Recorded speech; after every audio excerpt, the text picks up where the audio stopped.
I really take to heart what Hannah Arendt writes about loneliness. She says, loneliness is a precondition for tyranny. That tyrannical and fascistic governments cannot acquire the power that they need to suppress and oppress if the population does not feel alienated from each other. And so these social rifts between the Black and Jewish communities on campus, between neighbors and neighbors, if those rifts are not addressed, we are sort of tilling the soil for an abuse of power, which we're seeing happen all around the globe right now. And part of the response to that is figuring out how to be among the three students or among the, couple of students at the other table who say, hey, can we sit together? That was Rabbi Sharon Brous. We were discussing Love is the Heart of This Coup, inspired by Psalm 25 and written by me and my friend Ray Allen Kayanek, which incidentally serves as the theme music for this podcast. I'm Shep Rosenman. This is The Rest is Commentary, where we discuss what songs inspired by the Psalms inspire in my guests. Rabbi Brous is the senior and founding rabbi of IKAR, a leading-edge Jewish community based in Los Angeles. My wife and I are active members of IKAR, and we consider Rabbi Brous not only our rabbi, but a dear friend. You can find out more about IKAR by going to www.ikar.org. Rabbi Brous is author of The Amen Effect, Ancient Wisdom to Heal Our Hearts and Mend Our Broken World, a national bestseller released earlier this year, available wherever books are sold. Rabbi Brous has been a guest at the White House multiple times, including to bless our presidents and vice presidents and leading prayer and ritual there. She was named number 1 on the list of most influential rabbis in America, and her work has been featured in the top newspapers in the U.S. and in TED Talks. Rabbi Brous works tirelessly on a wide variety of social justice issues in the U.S. and around the world. She received her undergraduate and master's degrees from Columbia University and was ordained by the Jewish Theological Seminary. She lives in Los Angeles with her husband and children. We met in August 2023 and discussed the importance of both systemic change and intimate conversations, envisioning a future in which we're not burdened by the past, repentance, whether God helps people like a superhero does, the importance of seeing the humanity in each other, and so much more. Let's start by listening to Love is the Heart of This Coup.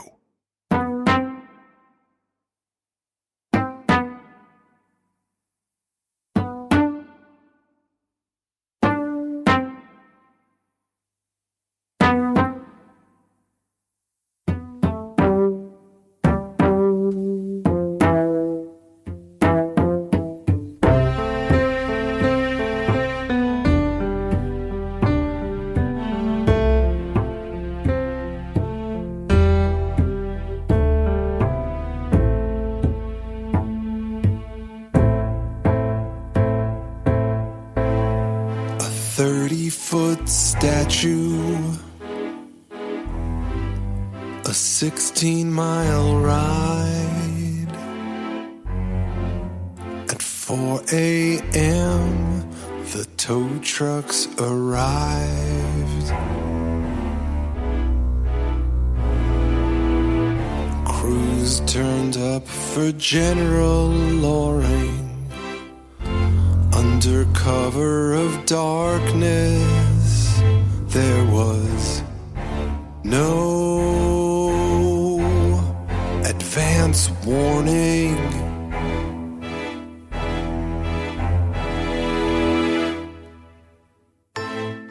Seminole Massacre, burnt offerings for land. Served in Mexico and Egypt, lost an arm and his hand. A life of killing, a statue enshrined. It's not enough to be out of sight and out of mind.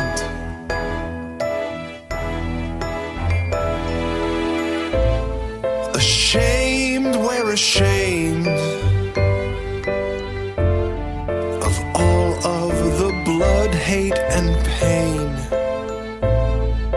Topple false sculptures, replace them with new. Love is at the heart of this coup. Love is at the heart of this coup.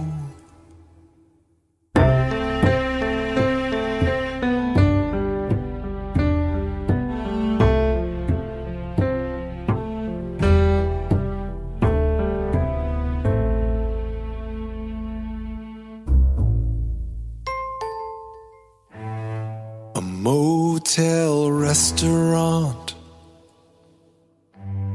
in the same part of town. Whites only, a window sign frowned.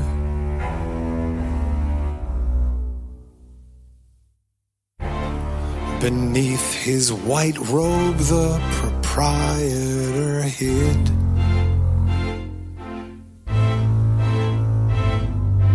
Protesters jumped in the pool, so he threw in acid.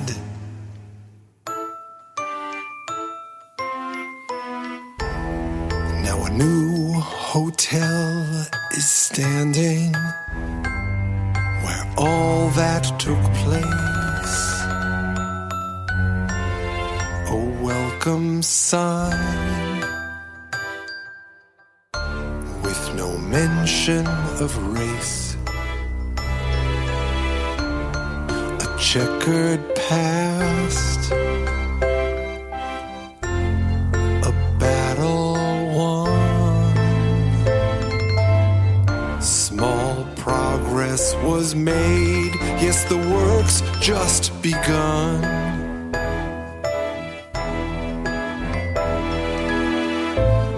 Ashamed, we're ashamed of all of the blood, hate, and pain. Topple false sculptures, replace them with new. Love is at the heart of this coup. Love is at the heart of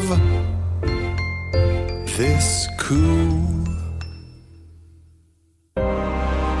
Here are some more things we need to impact.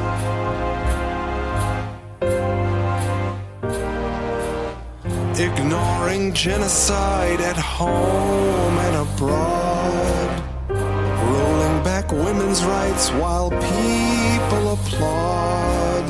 Stopping random men for driving while black. I choose to believe the arc of the moral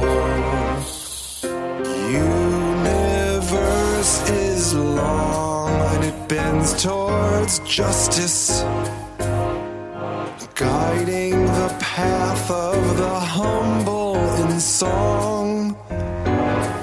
We must not forget the mistakes of the past to make sure they're forever gone. Proclaim, we proclaim, there'll be no more blood, hate, or pain. We're building new sculptures reflecting our views. Love is at the heart of this coup. Love is the heart of this coup.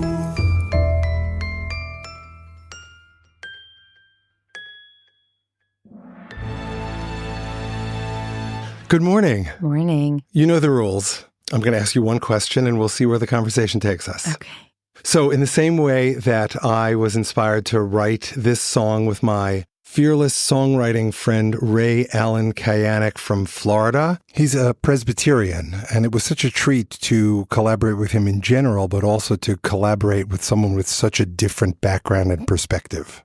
I'm offering this song to you as a gift in hopes that it inspires something within you, love or loathing, hope, hatred, questions, commentary. Let's go. Wow. Well, the first thing is I am so curious about the connection between Psalm 25 and the ideas that you're drawing upon in the lyrics here. And so I'm really curious about the story of the emergence of this song into the world and your creative process. And I'll tell you why I'm asking that, because I feel so moved by, I think you've heard me talk about this before, but the work of David Steindl-Rast, the Benedictine monk, who writes about how the calcification of religion, and he writes that every religious tradition began initially as some mystical burst of insight, some holy sacred fire. But then, like a volcanic eruption, as the lava made its way down the mountain, it cooled. And by the time it got to the base of the mountain, a few hundred years pass, and it appears to a passerby like a bunch of cold, dead rock. And it takes a storyteller to remind us what's the fire at the heart of that rock. And he says that the work of religious practitioners today, of real people of faith, is to chip away at the rock so that we can rediscover the fire. And I was thinking about that as I was listening to the song and, looking at the words of Psalm 25 and at the lyrics that you chose. And it feels like in some way you are involved in the work of sacred translation right now. And it's not translation of a psalm into English. It's translation of the ideas that the psalm evoked in you into a kind of contemporary frame that helps us understand what the fire was at the heart of, like, what was David experiencing when these words were written, and what might we experience that would lead us to a similar place. So I found myself really curious about you as a translator here, and as a kind of bridge between worlds. There's a lot there, but I want to kind of bring it back to why I started this project. I grew up in a modern Orthodox household in which my father was often more modern than Orthodox. I went to day schools and yeshivas that were very much about halachic practice and not so much about the heart. And yes, we were asked to connect with God, but it was a head connection rather than a heart connection. But my father and my mother both grew up in Hasidic households, which are very much, at least historically, about the heart, finding your intimate connection with that which is greater than ourselves, that I, and I think you, call God. So it's a mishmash that I grew up with. I'm secular, I'm Hasidic, I'm misnagdish, and all of these things. And the course of my life has been very much about exploring what that means, cleaving very closely to halachic practice, Jewish ritual practice, not cleaving to it at all, cleaving to some things and not others. And I think this project has its roots in what came out of the immersion in deep learning about the practice. And it connects back to the 613th mitzvah, commandment, Ve'ata kisvu lachem es hashira hazos. And now, write for yourselves. The rabbis have a debate about whether it's the Torah itself or the Torah portion, Ha'azinu, which happens to be my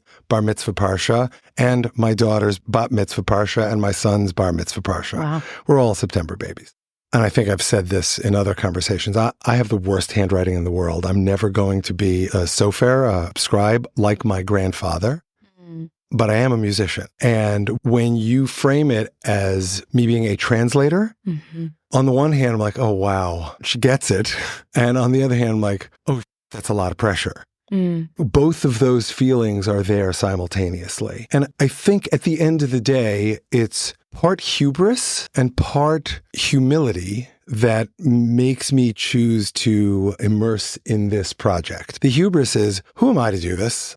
I know a lot, but like, I'm no Chaim Seidlerfeller, no Yosef Kanevsky, I'm no Sharon Brous. But on the other hand, who am I not to, since I feel like I have something to say? And in my worldview, I love places like Pardes. I love Limud because these are places that give Amcha, regular people, the opportunity to have their connection with the text, with God, with history. And at the end of the day, whether you write a haiku or a poem or a song or a piece of art like Jacqueline Nichols, that's your connection.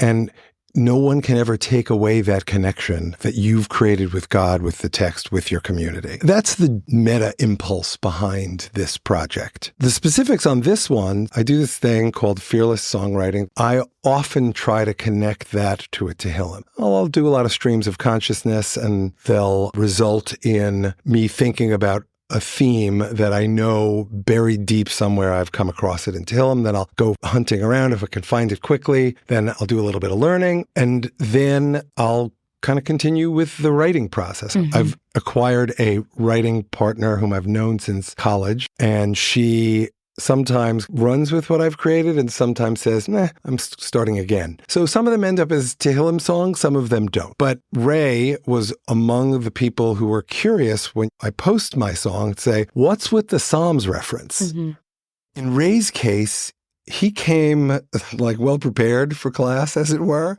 He had not only a psalm, he had a set of lyrics. And so we ended up going through 9 versions of the song. He actually presented me with 3 choices. There were 3 subjects he wanted to talk about, and he had lyrics around all of them. But this one is the one that spoke to me. And it was around the idea of mistakes, which connect back to the Tehillim. So I'm answering your specific question. So the Tehillim, the Psalm, so it was verse 7. Chat'os neurai ufsha'ai al tizkor kechastecha zechor li ata l'ma'an tuvcha Adonai. So there's lots of ways to translate that, but the way it gets translated on Sfari is, be not mindful of my youthful sins and transgressions, in keeping with your faithfulness, consider what it is in my favor as befits your goodness. Now, I don't think to'eva comes up here, but the concept of chata'ai, normatively it's translated as my sin, but a sin can also be a mistake, right? You know, if I forget to do the laundry when Sherry asks me to, is it a mistake or is it a sin? We will jokingly say, I'm sorry for my sin. But at bottom, that's what we're saying when we are talking about the mistakes we make. And that's the core connection to this. And that in turn led Ray to write, and I'll just read his first lyrics. Under cover of darkness with no advance warning, crews appeared at the statue of General Loring. At 4 a.m., the tow trucks arrived. 30 feet of controversy, a 16-mile ride. So much of that made its way into the final lyric. His chorus was, ashamed, I'm ashamed of the things my ancestors did as they desperately fought against change. Beneath the white robes where they hid, I can't change the past. As I look back, see needless suffering and pain. I'm ashamed. So the core of what Ray wrote on his own made its way into the song. We just reshaped it. I see. I mean, it only leads to 12 more questions, of course, but there's so many elements here. Like, it goes from ashamed, I'm ashamed, and then ashamed again, to proclaim, we proclaim. And so there's an arc to your song, which seems like the narrator voice is grappling with the pain of our wrongdoing, and then a kind of transition to, could I imagine myself building a different kind of future than the past that I inherited? Could I imagine my behavior being significantly different in my future than it was in my past, or my descendants being different than my ancestors, like depending on the longevity of the scope of the story. So I imagine that's what you intended as a kind of arc, right? Yeah.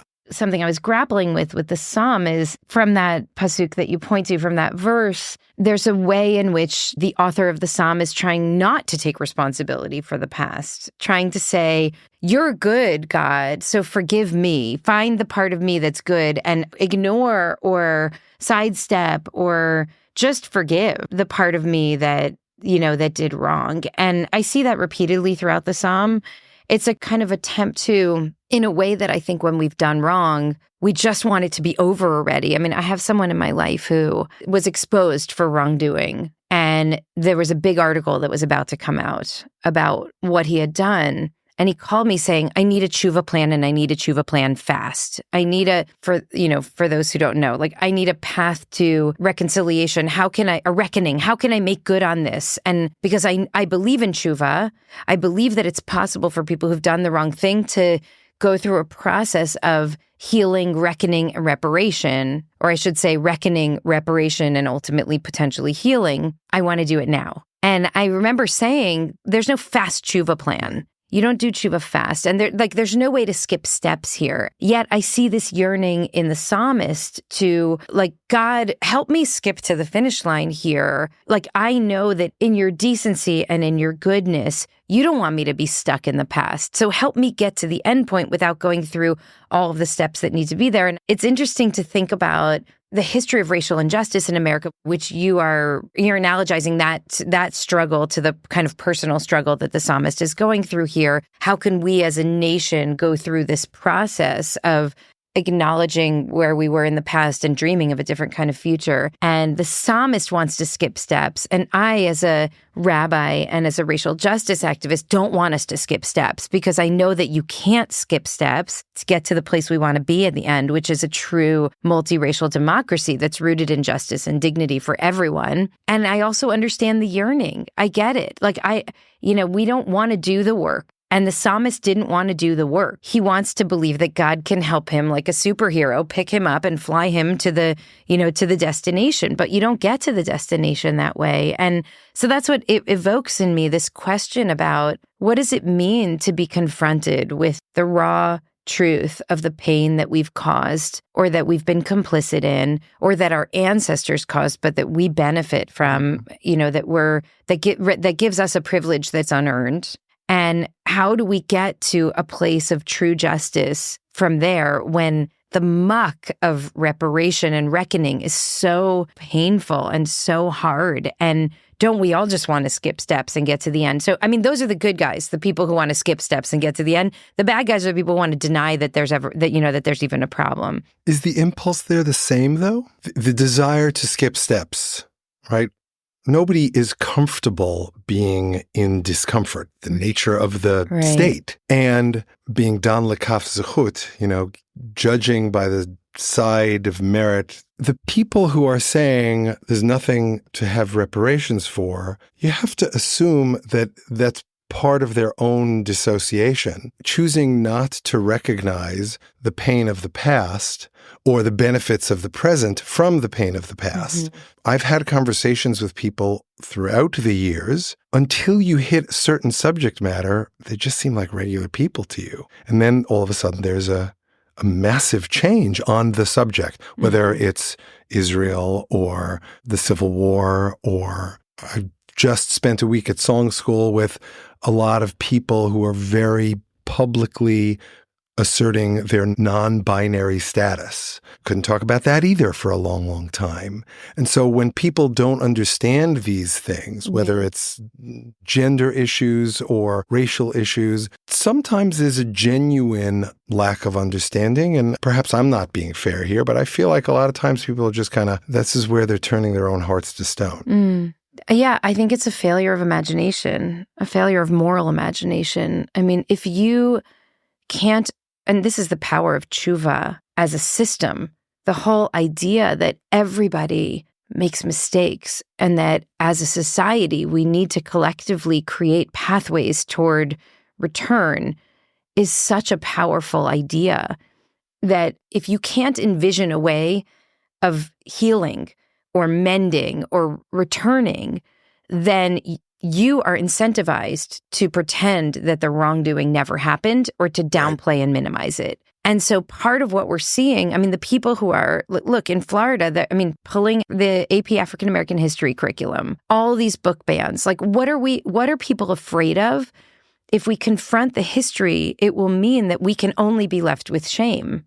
right? And that's a failure of moral imagination, because what we know is that only through confronting the past do we have the possibility of healing and moving forward. And that's true in all of our tshuva literature. And, the incredible wisdom of our tradition here, thousands of years old, points us to that. And it's true just about the human spirit. We know this, that without acknowledging honestly, without truth-telling about where the pain is and what caused it, we cannot come to a place where healing is possible. So if we could imagine collectively what a beautiful, just, safe, loving, multiracial democracy could look like, and share that vision, which some people are calling, I first heard this from Reverend Angel Kyoto Williams, who's a very prominent Buddhist teacher, who calls it the New America.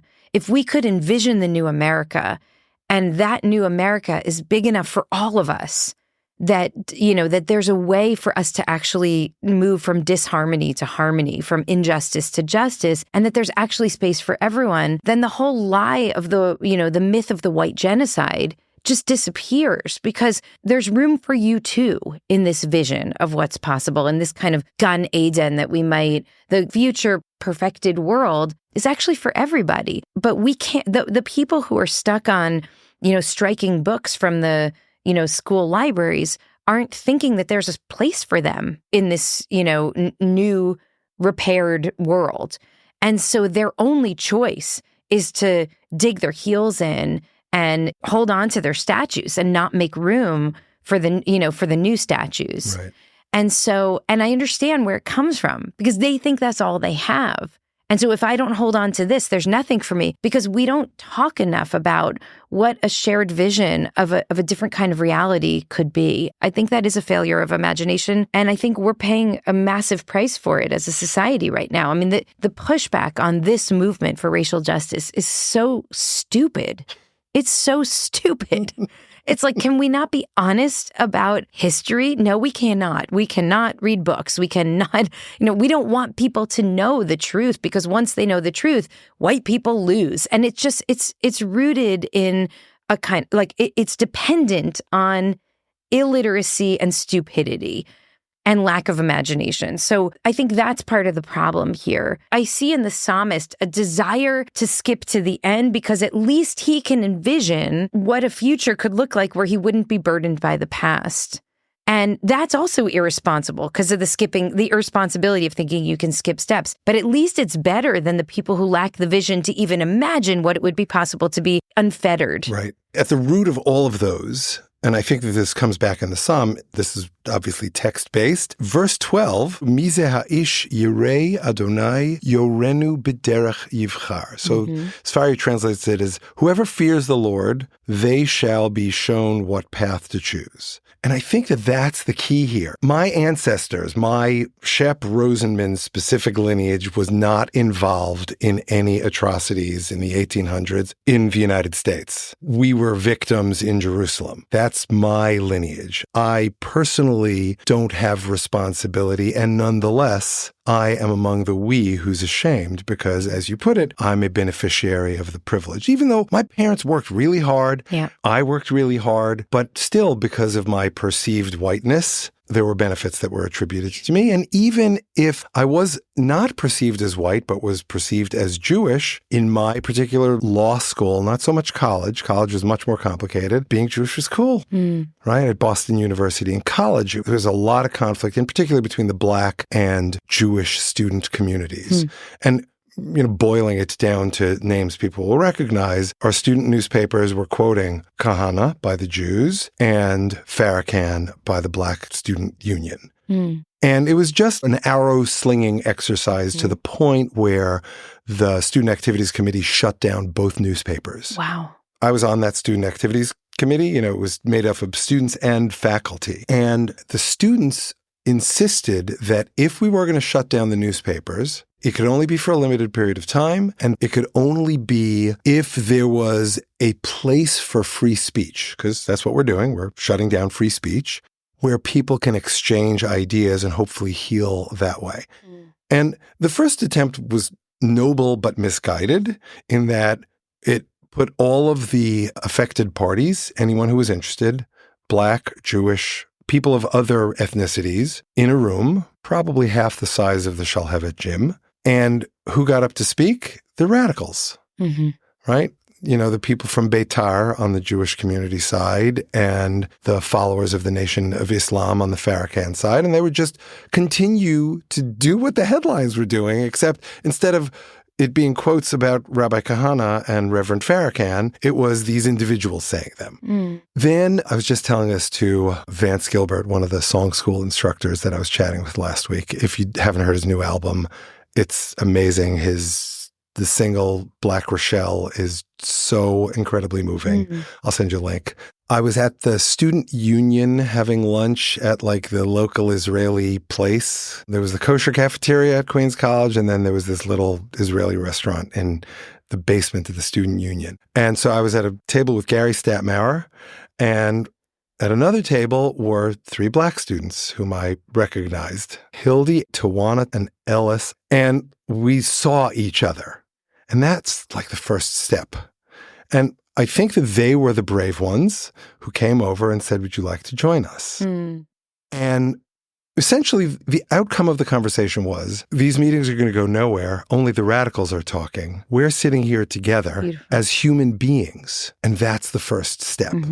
So out of that came, and how do you take something that's small and intimate like that and scale it? So what we ended up deciding to do was to have a cultural fair where we would bring hummus and shawarma and cholent, and they would bring chitlins and whatever else that they were going to bring. We would label what the ingredients were. It wasn't like a gluten-free vegan issue. It was a kashrus issue.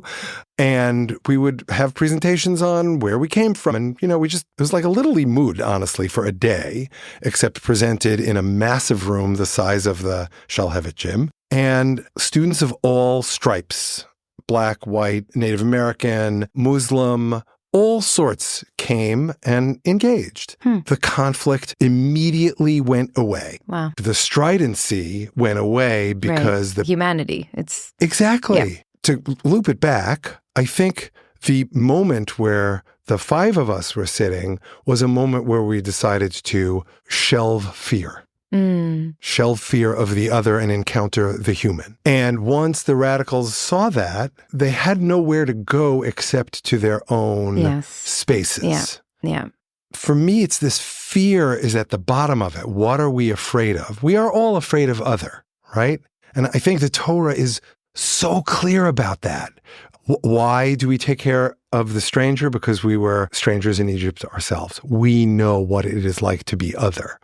And that's why people like you and other people who recognize otherness are at the forefront of these conversations. That's such a powerful story. It's incredible. Thank you for sharing that with me. I didn't know that about you in college. And we had a very similar story unfold when I was in college in the 90s with Khalid Mohammed, who was the spokesperson for the Nation of Islam, who was invited by the Black Student Union to come speak. And it was posted all over campus that the spokesperson of the Nation of Islam was coming to speak about the death of Malcolm X. I was so curious about it because I read Malcolm X's autobiography first year. This was my first year in school. And it just changed my life. Reading his autobiography, it was the single most impactful text I had ever read. And I remember he says, it's only after the deepest darkness that the greatest light could come. But the story of his life and his activism and his spiritual journey was so powerful and so impactful. And it seemed clear to me that he believed if he was going to be killed, it would be by the Nation of Islam. And so I was really curious to hear what the spokesperson of the Nation of Islam would say. And I went, and there was a massive event in this venue on college campus, twice the size of the Shalhevet gym. And as I approached the space as like a, secular, disaffected young Jew on campus, there was a massive protest of Jews outside from the Jewish Union, and they were all screaming that this guy was an anti-Semite. And I had never heard of him before. And I remember feeling so embarrassed by the Jewish community. And I'm like, aren't you intellectually curious? Like, don't you want to know what this guy has to say? And why are you creating conflict with the Black community and the Jewish community? Like, I just felt so embarrassed, and I was kind of covering anyway, I was going to be in there to learn for the sake of learning. And it was a horrible event, which from the first words that he said, it was a Holocaust denial speech. And, I remember he opened by saying, I come here to New York City on the eve of your so-called Holocaust. And it was Kristallnacht, in fact, that night. And he went on to just talk about how the Holocaust had not happened. And then I walked out. I mean, I actually had words with him and walked out in this big room. It was a pretty powerful moment for me. And I also watched the way many of the students who were in the room applauded him, sat quietly while he was speaking. And I'm like, aren't we all here on the operating on the basis of academic integrity and honesty? And this guy is clearly propagandizing and lying. And why are we okay with that in this room? And so I left. And I remember feeling so conflicted, like maybe the Jews who were protesting outside were right, but I'm not part of them, but I'm not part of them. And they ended up doing something very similar where there was this attempt to bring the Black and Jewish communities together. At this time, I think most people were speaking on these campuses, yours and mine, without any awareness that there were Black Jews also, and people who were in both worlds. Anyway, they brought the two communities together. And I remember one of those gatherings, one of the Black students stood up and said, I have to be honest, your Jewish community has, we are the descendants of enslaved people. And you have no idea what it is like to grow up in America with the legacy of slavery hovering over us. And this Jewish woman stood up and said, I am also a descendant of enslaved people because of Adim Hayinu and, Ki Gerim Hayitem Be'eretz Mitzrayim. We were also slaves. And our core narrative is one of slavery. And I remember that moment so powerfully. It was 1992, so long ago. And I realized in retrospect that what it reflected was two people speaking two truths and totally not understanding each other's truth. For the Jewish white student to stand up and say, I'm also a descendant of enslaved people, she's also saying a truth, which is core to my identity, is trauma, inherited trauma that comes from true suffering. And also, she doesn't understand at all what it means to be a descendant of enslaved people from only a couple of generations ago. And the way that the legacy of slavery informs everything about, racial politics in America today. And I realized that from the side of the Black student who spoke, that it also reflected that she was looking at Jews thinking privilege and power and not seeing the way that Jews see, that even white Jews see ourselves as vulnerable, powerless, that at any moment history could turn, and in living memory, descendants of genocide survivors and genocide survivors themselves. So it reflected such a lack of understanding. And I think what you're talking about, that moment when those three Black students invited the couple of Jewish, openly identified Jewish students to the table, which speaks a little bit to, forgive me, but to the male privilege of being able to sit in those places with a kippah on and be identified as Jew, because that's just part of it. Who gets to be seen as representatives of our people. But it's such a powerful moment of rehumanization. Mm-hmm. And, I have this book coming out in January, and what's it called? It's called The Amen Effect. Ancient Wisdom to Mend Our Broken Hearts and World. And the book it's rooted in this idea that in an epidemic of loneliness and isolation and social alienation, we are breaking. Our hearts are breaking, our communities are breaking, our democracy is breaking. And if we don't figure out how to fix this problem, how to address this, we're finished. And so the premise of the book is that we have to learn how to see one another in celebration, in sorrow, and in solidarity. And it's very personal, and it's really rooted in, for most of the chapters of the book, it's really rooted in interpersonal connection. And what does it mean to hang on another person's every word, and to think about that person as an image of God, and to hold their humanity really at the core of your encounter. And it kind of moves through a very personal, very individual to the communal, and ultimately in chapter 8, in the final chapter, I really take to heart what Hannah Arendt writes about loneliness. She says, loneliness is a precondition for tyranny.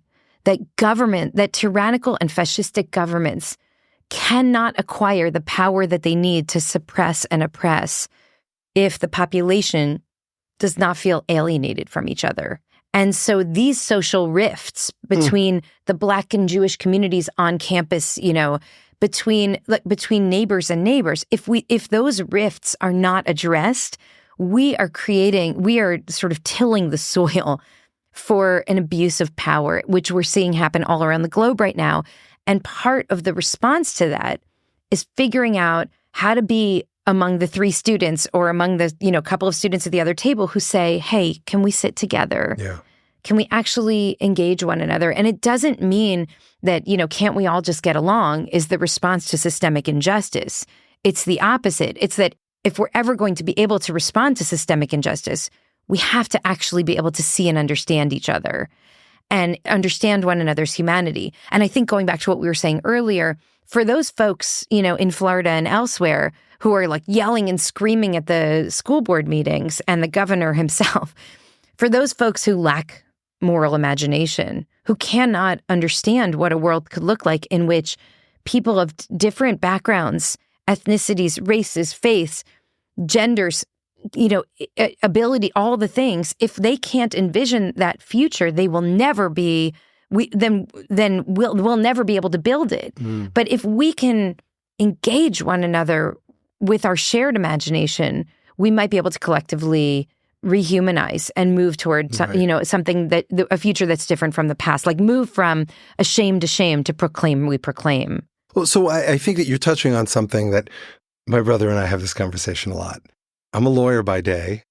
Our job is to say, but the problem is. Mm-hmm. And my brother says, if I woke up with that attitude, I would never get out of bed in the morning because all I see are problems. And this is why I'm a producer. I dream. And my dreams will somehow become manifest. And you know what? They have. His last movie was Call Me By Your Name. It won many, many awards, right? And he's produced many very successful films, The Family Man, The Resurrection, and on and on. So there's power to that approach to life. There's also power to the problem is. And so for me, like hearing you speak about this, the problem is people who are rooted in fear. That's my diagnosis of the problem. They're rooted in fear of change, fear of giving, fear of being taken advantage of, there's a million fears that are rooted in this. People who are rooted in fear rarely, if ever, willingly come out of their places of fear, their palaces of fear. So I think at bottom there's a recognition in what you're saying that they are who they are. And there are beinonim out there. There are people who are in between, people who, even though they're rooted in fear, they are open and more amenable, or you can have a conversation with them as human beings despite their fear. And those are the people where change occurs. And for me, that's what allows us to say both we're ashamed and we proclaim. Because we don't want to skip to the end. It's a long freaking process. Yeah. And it's one person at a time, really. And it may be in podcasts, it may be in a book, an appearance on a Tel Aviv stage speaking in Hebrew. Your next book, every sermon you give, every interview you give, every open mic where I choose to play Love is the Heart of This Coup. That's what the effort is about. Songwriting is, on the one hand, it's about me seeking to connect myself to that which is greater than myself, the muse, God, but also it can't end there. It's got to be a triangle. It's got to go out to other humans. Whether just through this podcast or I'm on a learning to play live again journey. So I imagine I'll play this song or another song because a lot of my songs deal with these issues. Someone's going to come up to me and say, wow, either that was really healing or moving or inspiring, or I really didn't get that, right? But the person who has the openness to say, I really didn't get that, that's someone to talk to. It's a curiosity. I mean, it's just about, I believe in part of what chapter 8's about is about what does it mean to spark curiosity in a time in which there's a curiosity deficit that matches our failure of moral imagination. Like, we can't develop our imagination if we're not curious. And so I wanted to just say two things. One, you're right. It's the beinonim. I mean, it's the kind of people who, the majority of people are decent people who are responding to the inputs that we're receiving. And so could we shift the inputs and create a more imaginative, justice-driven, love-fueled end game than the one that that people are being fed right now by mainstream media? And that's absolutely true. And that's kind of the heart of the work. But one of the things that I try to tackle in this was in many ways, the hardest chapter to write, because I don't want to say that it's the work of impacted communities to change the thinking of the people who are on the other side of history. That's a burden that's unfair to place on people who are really just trying to get home alive. And some people are able to do that work. And I think a lot about, and I write in the book about Derek Black, this like the son of the Grand Wizard of the KKK, and the way that he was changed from being the future of the white nationalist movement in America to being just a decent guy is because some Jewish kid on his college campus invited him for Shabbos dinner. It's an amazing story. And then knowing he was a neo-Nazi, and then invited him again. And when I first read the story, I'm like, I do not advocate inviting Nazis for Shabbos dinner. I don't want Nazis in my house. And yet I'm so glad that those students did that, and some people are able to do that work. And so some of us will work with the Beinonim, and like the in-between people, and do our best to present, to stretch open hearts that are a little bit open to make them wide open. Like that idea in the Talmud that like you just have to create an opening the size of the head of a pin, and then it'll be big enough that chariots can ride through it. Most of us will do that work. Some people are able to do that other work of like really sitting with the people who are totally on the other side of history. And that work is transformative. I mean, it's all transformative. And so I think in some ways this is about part of us figuring out, what position are we playing in the movement for a just and loving world? And some of us are going to, are playing one role, and some of us are going to play another role. And it's all part of the same conversation, I think. Yeah. So like a beautiful harmony that we can create together. So I share in the book, in that chapter, one incredible story of transformation that happened, which is a beloved friend and member of our community, like changed someone's life, literally by sitting. This guy was off the charts, and she just stayed at the table. And even though she personally was targeted by this guy, and she just refused to get up from the table, and his entire life changed. It's an incredible story. And I talk about some of my own like attempts to sit at that table, and the ways in which it doesn't usually work. And you stay at the table, and if you're not like endangering your own life by being there, but sometimes it does create a crack, a little bit of space for light to start to come in. And I do think ultimately that's how we change. There's no military solution to this crisis. This is a spiritual crisis, and it's about people full of fear, feeling like there's no future for themselves, and we have to change the way that people think. And there are many easy steps we can do. And I mentioned Hannah Arendt before. I read a study as I was researching for my book that says that a third of Americans do not know the names of their neighbors to the right and to the left of their home. Now, this is astonishing. And so you think about, like, why are we so susceptible to conspiracy theories and, like, outright lies? And because we don't engage other human beings, or even the people around us. And so we feel the more isolated we get, the more susceptible we are to, like, lunacy online. And so there are really simple things that we can do to start. Like, I would just take that moment in the lunchroom with Hildy, Tawana, and Ellis, right? To take in the spirit of these, like, brave folks who decades ago, when it was not popular and highly improbable that real relationships could be born in that climate, who just came over and said, like, hey, let's, like, take a stab at going at this as, like, a different way. And I think that's something we can all do. And we must, not just that we can, but we must. I think our future actually depends, as a planet, depends on us finding our way to one another in that way. And so I love the arc that you and your partner here create for us. It is possible to move from we're so ashamed to we proclaim. And I think the way to get there is not by, avoidance and denial and skipping steps, but by finding the courage to take small steps toward each other and steps that force us to reckon with our own culpability and accountability in creating and privilege in where we are today.